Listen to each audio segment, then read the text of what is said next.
me 11 nënor të vitit 1990, si sot 35 vite ma përpara, në këtë vend, Dom Simon Jubani, bashkë me djemë të Shkodrës, do të sjellnin dallëndyshjen e parë të lirisë.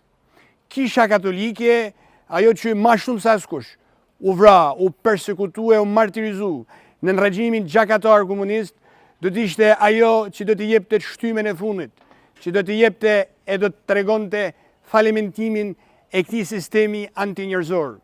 Dom Simoni së bashkut me djemë të Shkodrës nuk u mposhten nga frika, nuk paten frikë sigurimin dhe hapen lajmin që në këtë vend, mas meshës së datës 4, do të kremtoj mesha male, mesha historike e 11 nënorit.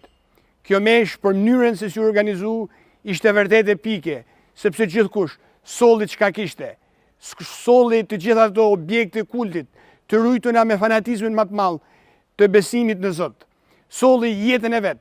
Shumë prej njerëzve që erdhen këtë mesh nuk e ditën se do të ktheheshin shnosh, por erdhen sepse lirinë e besimit në Zot e marrin më çmueshëm sa askush.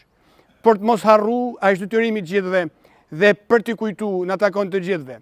Dom Simonin e djemë të Shkodrës, gjithë ato që sakrifikun dhe erdhen për të sakrifikuar gjithçka për më na dhënë këtë event, për më na dhënë këtë ngjarje, për më na dhënë këtë ditë historike.